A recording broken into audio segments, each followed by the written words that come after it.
AP Chemistry, Unit 3.3, Solids, Liquids, and Gases. So my solids are going to have a definite shape and volume, and the atoms cannot move freely. Instead, they are only vibrating in place. They are not motionless. They still have movement. They still have energy. They just don't have a lot of energy, and therefore they just kind of vibrate in place. They are not compressible. They cannot be compressed. They are already as compressed as they possibly can be. And there are two types of solids. We have crystalline, which means that I have a very regular pattern, a repeating pattern, and I have amorphous, which is going to be no pattern present. And then I have a little drawing, a little sketch of a crystalline structure where, again, they're very regimented. They are in rows, they are in columns, they are very tightly packed together. In a regular pattern, that would be a crystalline solid. And then I have an example of an amorphous solid where everybody is packed in tightly together, but they just aren't packed super well, like super organized or anything. They're not in a predictable manner. Think of crystalline solids as how you would pack a suitcase or a box purposefully, where you are individually placing each item so that you can get it in and get as many in as possible, whereas an amorphous would be if you just kind of chucked items into the box. They might not be in the most optimal position. They're not in rows, they're not in columns, they're not in any organized pattern, but they are packed in tightly together, as packed as they can be for what they are. Next up is going to be liquids.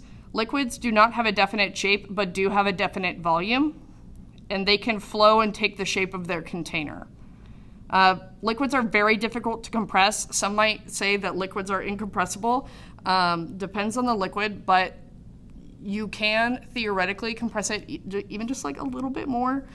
So it's very, very difficult to compress or incompressible. Both are viable answers there. And then my little drawing here, my difference between my liquid and my amorphous solid is, again, just less packing efficiency. So there is just a little bit more space in between the individual molecules or particles that are within a liquid versus within a solid.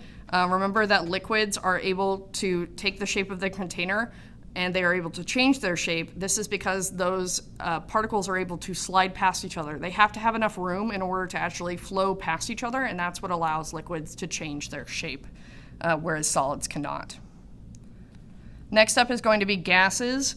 Gases do not have a definite shape nor a definite volume. They do have volume, very important. Gas molecules do take up space. They just don't have a definite volume. So you can very much have very few gas molecules within a same amount of space, same volume, as you have a lot of gas molecules within that same volume. We don't have a definite volume, but we do have volume.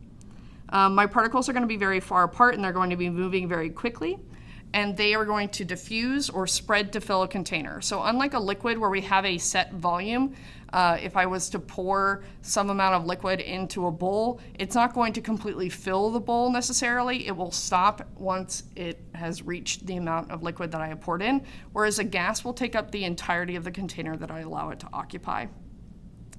And gases are going to be easily compressed. This is because gas molecules are very far apart. We have a lot of space in between those molecules, and therefore we can get them to come in tighter, so they are going to be easily compressed or easily compressible.